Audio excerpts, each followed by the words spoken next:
ഇന്നലെ കണ്ണൂരിലെ കണ്ണാടിപ്പറമ്പ് ശ്രീ മുത്താരമ്മൻ ക്ഷേത്രത്തിലെ മഹോത്സവത്തിൽ തൃശ്ശൂരിലെ പാട്ട് ഫാമിലിയിലെ ഗായകർ RSSന്റെ ഗണഗീതം ആലപിക്കുകയുണ്ടായി. ക്ഷേത്രമെന്നൊക്കെ പറയുന്നത് ഒരു പൊതു സ്വത്താണ് ആണല്ലോ. ആ ക്ഷേത്രത്തിലെ ഉത്സവം എന്ന് പറയുന്നത് നാട്ടുകാരുടെ നിന്നെല്ലാം പിരിവെടുത്ത് നടത്തുന്ന ഒരു സംഭവമാണ്. അതിൽ ആ പിരിവ് നൽകുന്നതിൽ പല രാഷ്ട്രീയക്കാരും കാണും. മാത്രമല്ല, ക്ഷേത്രങ്ങളിൽ സംഘടനകളുടെ ഗാനം ആലപിക്കേണ്ട ഒരു കാര്യവുമില്ല. അങ്ങനെയാണെങ്കിൽ എല്ലാ ക്ഷേത്രങ്ങളിലും എല്ലാ പാർട്ടിക്കാരുടെയും പാട്ടുകളും ആലപിക്കാൻ കഴിയുമല്ലോ. ഇത് മനഃപൂർവ്വം സംഘർഷം ഉണ്ടാക്കുന്നതിന് വേണ്ടി കണ്ണാടിപ്പറമ്പ് ശ്രീ മുത്താരമ്മൻ ക്ഷേത്രത്തിലെ കമ്മിറ്റി ഭാരവാഹികൾ ഏറിയ പേരും സംഘപരിവാറുകാരാണ്. അപ്പോൾ ആ ഗണഗീതം അവിടെ ആലപിച്ചൊരു ഉദ്ദേശശുദ്ധി അരിയാഹാരം കഴിക്കുന്ന ആർക്കും മനസ്സിലാക്കാവുന്നതേയുള്ളൂ. ഈ ഗാനം കേൾക്കെ 2 CPM പ്രവർത്തകർ സ്റ്റേജിലേക്ക് കയറി ഈ ഗാനം നിർത്താൻ ആവശ്യപ്പെടുന്നുണ്ട്. നമുക്ക് ആ ദൃശ്യങ്ങളിൽ കാണാം. അപ്പോഴേക്കും ക്ഷേത്ര കമ്മിറ്റി ഭാരവാഹികൾ അവിടെ എത്തുകയും ഉണ്ടുന്ന നള്ളിലും കലാശിക്കുകയും CPM പ്രവർത്തകൻ താഴെ വീഴുകയും ചെയ്യുന്നുണ്ട്. തുടർന്ന് ചെറിയ സംഘർഷാവസ്ഥയിലേക്ക് മാറുകയും പാട്ട് നിർത്തലാക്കുകയും ചെയ്തു. വളരെ നല്ല രീതിയിൽ പോയിക്കൊണ്ടിരുന്ന ഒരു ഗാനമേള അവസാന ഘട്ടമായപ്പോഴേക്കും വെറുതെ ഷൂ നക്കികളുടെ ഗണഗീതം അവിടെ ആലപിച്ച് കുളമാക്കി തീർത്തു എന്ന് മാത്രം നമുക്ക് പറയാം. ക്ഷേത്രം എന്നത് ഒരു സംഘടനയുടെയും അവകാശമല്ല. ക്ഷേത്രം പൊതുജനങ്ങൾക്കുള്ളതാണ്. അതുപോലെ പല രാഷ്ട്രീയക്കാരും കാണും. കുറേ കാലങ്ങൾക്ക് മുമ്പ് ക്ഷേത്ര ഭരണത്തിൽ നിന്ന് ഇടത് ഹാൻഡിലുകൾ മാറിയപ്പോഴാണ് ഈ ക്ഷേത്രങ്ങളിൽ ഇത്രയും കുത്തഴിഞ്ഞ രീതികൾ കടന്നുകൂടിയത്. ഓരോ ക്ഷേത്രങ്ങളിലെയും പ്രദേശങ്ങളിലെ കുഞ്ഞുകുട്ടികളെ ആ വർഗീയത ആ കുഞ്ഞുകുട്ടികളുടെ മനസ്സിൽ കുത്തിവയ്ക്കുകയാണ് ചെയ്യുന്നത്. അത് നമ്മുടെ സാധാരണ നാട്ടുകാർ അറിയുകയും ഇതിൽ നിന്ന് ഒരു മാറ്റത്തിനായി പ്രവർത്തിക്കേണ്ടതും നമ്മുടെ സമൂഹത്തിൻ്റെ നിലനിൽപ്പിന് തന്നെ ആവശ്യമാണ്.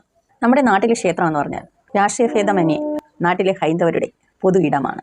അത് സംഖ്യകൾ മാത്രം കൈയടക്കി വയ്ക്കാമെന്ന അവരുടെ തോന്നൽ അത് മനസ്സിൽ വച്ചിരുന്നാൽ മതി. തെറ്റ് കണ്ടാൽ കക്ഷി ഭേദമന്യേ അവിടെ ചൂണ്ടിക്കാണിക്കുക തന്നെ ചെയ്യും. ഗണഗീതം പാടാനുള്ള ഇടമല്ല നമ്മുടെ ക്ഷേത്രങ്ങൾ എന്ന് ഓരോ സംഖ്യയും തിരിച്ചറിയുക.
ഇതുവരെ നല്ലതായി പോയി.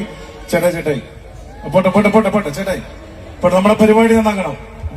പ്ലീസ്. ഓക്കെ, അപ്പൊ നമ്മുടെ